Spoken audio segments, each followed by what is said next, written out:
ஆண்டவராகிய இயேசு கிறிஸ்துவின் நாமத்தில் உங்களை நான் வாழ்த்துகிறேன். இந்த புதிய வாரத்திற்கு நான் உங்களை வரவேற்கிறேன். எங்கள் சபையிலே இது ஒரு ஜெப வாரம். திங்கட்கிழமை முதல் வருகிற ஞாயிற்றுக்கிழமை வரைக்கும் தொடர் உபவாச ஜெபமாக 7 நாட்கள் நாங்கள் நியமித்து ஜெபிக்க போகிறோம். நீங்களும் எங்களோடு சேர்ந்து கொள்ள விரும்பினால் சேர்ந்து கொள்ளலாம். ஆண்டவர் உங்களை ஆசீர்வதிப்பாராக. விசேஷமாய் டெலிவரன்ஸுக்காக நாங்கள் ஜெபித்து கொண்டிருக்கிறோம். கர்த்தர் நல்லவர். இன்றைக்கும் நாம் தியானிப்பதற்கு ஆதாரமாக மத்தேயு எழுதின சுவிசேஷம் 8வது அதிகாரம் முதல் 4 வசனங்களை தியானத்திற்காக எடுத்துக்கொள்ளுகிறோம். நம்ம எல்லாருக்கும் தெரிந்த ஒரு சரித்திர உண்மை சம்பவம் தான் இங்கே சொல்லப்பட்டிருக்கிறது. என்னவென்றால், ஒரு குஷ்டரோகி ஆண்டவரிடத்தில் வந்து, என்னை சுத்தமாக்க உம்மால் ஆகும், உமக்கு சித்தமானால் என்னை சுத்தமாக்கும் என்று தேவனிடத்தில் வந்து இயேசுவினிடத்தில் வந்து நிற்பதையும், அதற்கு ஆண்டவர் எனக்கு சித்தம் உண்டு, நீ சுத்தமாகு என்று சொல்லுகிற சுகமாக்குகிற ஒரு சம்பவம் இதில் சொல்லப்பட்டிருக்கிறது. இதில் நான் முக்கியமாய் கவனிக்கிற 3 காரியத்தை நான் உங்களோடு பகிர்ந்து கொள்ள விரும்புகிறேன். The leper expressed 3 things. 3 காரியத்தை இயேசுவுக்கு முன்பாய் நின்று கொண்டிருக்கிற அந்த குஷ்டரோகம் பிடித்தவன் வெளிப்படுத்துகிறான். அந்த 3 காரியத்தை நான் உங்களுக்கு சொல்லுகிறேன். முதலாவது காரியம் ஹியூமிலிட்டி. ஒரு பணிவை வெளிப்படுத்துகிறான், தாழ்மையை வெளிப்படுத்துகிறான். வேதத்தில் அந்த 4 வசனங்களை நீங்கள் படிக்கும்போது அவன் வந்து பணிந்து என்று சொல்லப்பட்டிருக்கிறது. பிரியமான கர்த்தருடைய பிள்ளைகளே, ஆண்டவரிடத்தில் நீங்கள் எதையாகிலும் பெற்றுக்கொள்ள விரும்பினால் முதலாவது நம்மகிட்ட தேவைப்படுகிற விஷயம் பணிவு, தாழ்மை. அந்த தாழ்மை தான் ஆண்டவர் நமக்கு அற்புதங்களை செய்வதற்கு உதவியாக, பேருதவியாக இருக்கும். இப்போ ஆராதனைக்கு நீங்கள் வாரந்தோறும் ஒவ்வொரு சபைக்கு போகிறீங்க. ஆண்டவர் உங்களுக்கு எந்த சபையை நியமிச்சிருக்கிறாரோ அந்த சபைக்கு நீங்கள் போய்கொண்டிருக்கிறீர்கள். ஏன் போகிறோம் சபைக்கு?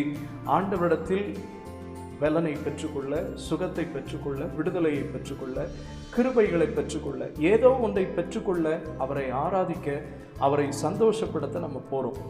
இதில் முதலாவது நமக்கு தேவை, நீங்கள் ஆராதனைக்கு போகும்போது, ஒருவேளை நீங்கள் ஒரு ஆசிரியராக இருக்கலாம், நீங்கள் ஒரு மருத்துவராக இருக்கலாம், நீங்கள் ஒரு வக்கீலாக இருக்கலாம், அல்லனா ஒரு அரசாங்க அதிகாரியாக இருக்கலாம், தொழில் அதிபர்களாக இருக்கலாம். நீங்கள் யாராக இருந்தாலும் அந்த எந்த பொசிஷனோ அந்த பொசிஷனை நீங்கள் ஆலயத்துக்கு வெளியில் விட்டுட்டு ஆலயத்துக்குள்ளே போங்க. நீங்கள் ஒரு கிறிஸ்துவின் பிள்ளையாக மட்டும், அதுக்கு பேர் தான் பணிவு. ஆண்டவர் உங்கள்கிட்ட ஏதாவது செய்யணும், உங்களுக்கு ஏதாவது கொடுக்கணும் அப்படின்னு நீங்கள் விரும்பினால், நீங்கள் செய்ய வேண்டிய முதல் காரியம் உங்களுடைய படிப்பு, அந்தஸ்து, குடும்ப பின்னணி இதெல்லாம் வெளியில் விட்டுட்டு பணிந்து, பணிவோட அப்படி நீங்கள் போனீங்கன்னா, நீங்கள் மரித்து, சுயம் மரித்து, கர்த்தர் உங்களுக்குள் வெளிப்படுவார்.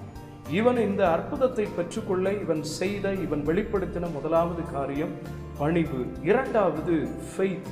அவன் சொல்றான், என்னை சுத்தமாக்க உம்மால் ஆகும். அன்பானவர்களே, இது ரொம்ப முக்கியமான ஒரு விஷயம். நீங்கள் இனி உங்களுடைய ஜெபத்தில் உங்கள் ஜெப ட்ரெண்டை கொஞ்சம் மாற்றுங்க.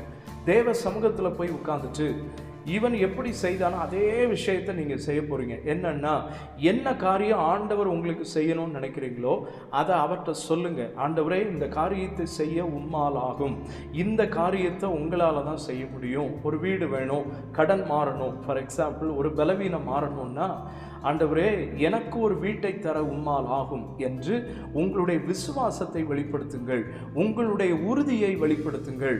இந்த குஷ்டரோகி ஆண்டவர்கிட்ட வந்து சொல்கிற அந்த வார்த்தைகள் ரொம்ப முக்கியம். ஆண்டவரே, என்னை சுத்தமாக்க உம்மால் ஆகும். முடியுமான்னு சொல்லலை, எனக்கு சுகம் கொடுங்கன்னு மட்டும் கேட்கல, என்னை சுத்தமாக்க உம்மால் ஆகும். ஆண்டவருடைய அதிகாரத்தை, ஆண்டவருடைய வல்லமையை மிக தெளிவாய் புரிந்து வைத்திருந்ததால் இப்படி அவன் தன்னுடைய விசுவாசத்தை வெளிப்படுத்துகிறான். அன்பானவர்களே, நான் விசுவாசிக்கிறவரை இன்னார் என்று அறிந்திருக்கிறேன் என்கிற வார்த்தைகளின்படி நீங்கள் விசுவாசிப்பவர் உங்களுக்கு உதவி செய்ய வல்லவர். எனவே விசுவாசத்தை இவன் வெளிப்படுத்தினது போல வார்த்தையிலும் வெளிப்படுத்த நீங்கள் பழகிக் கொள்ளுங்கள். மூன்றாவது சப்மிஷன்.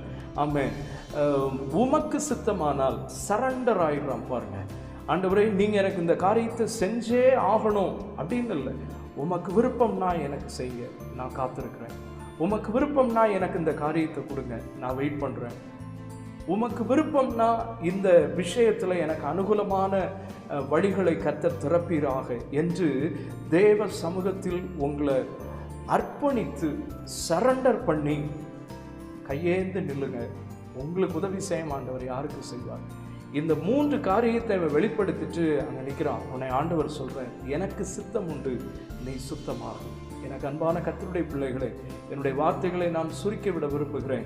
இந்த 3 காரியத்தை ஆராதனைக்கு போகும்போது இந்த 3 காரியமும் இருக்கட்டும், ஒரு ஜெபத்திற்கு ஒரு கூட்டத்திற்கு போகும்போது இந்த 3 காரியம் இருக்கட்டும், ஒரு வீட்டிற்கு போகும்போது இந்த 3 காரியம் இருக்கட்டும், உங்கள் ஊழியரை சந்திக்கும் போது இந்த 3 காரியங்கள் இருக்கட்டும். எப்பொழுது நீங்கள் ஆலயத்திற்கு வந்தாலும் தேவ சமூகத்திற்கு வந்தாலும் இந்த 3ஓடு வந்து நில்லுங்கள். அவர் உங்களை பார்த்து சொல்வார், எனக்கு சித்தம் உண்டு, உனக்கான காரியத்தை நான் செஞ்சு தரேன், அதை வச்சுக்கோ என்று பரிபூர்ணமாய் உங்களுக்கு உதவி செய்ய அவர் உண்மை உள்ளவராக இருக்கிறார். ஜெபிப்போம். நல்ல பிதாவே, நாங்கள் உம்மை துதிக்கிறோம். அருமையான அந்த நல் வார்த்தைகளுக்காக நன்றி. விசேஷமாய் எங்களோடு இடைப்பட்ட அந்த நல்ல தருணத்திற்காக ஸ்தோத்திரம். இந்த குஷ்டரோகம் பிடித்தவன் இந்த 3 காரியத்தை வெளிப்படுத்தி சுகம் பெற்றது போல இதை கவனித்து கொண்டிருக்கிற பார்த்து கொண்டிருக்கிற ஒவ்வொருவரும் இந்த பணிவையும் இந்த விசுவாசத்தையும் ஆண்டவரே இந்த சமர்ப்பணத்தையும் வெளிப்படுத்தி உம்மிடத்திலிருந்து நன்மைகளை பெற்றுக்கொள்ள கிருபைகளை பெற்றுக்கொள்ள கர்த்தர் உதவி செய்வீராக. இந்த வாரம் உம்முடைய பிள்ளைகள் ஒவ்வொருவருக்கு ஆசீர்வாதமாக இருக்கட்டும். இயேசுவின் மூலம் வேண்டுகிறோம் எங்கள் நல்ல பிதாவே, ஆமென். கர்த்தர் உங்கள் ஒவ்வொருவரையும் ஆசீர்வதிப்பார். God bless you.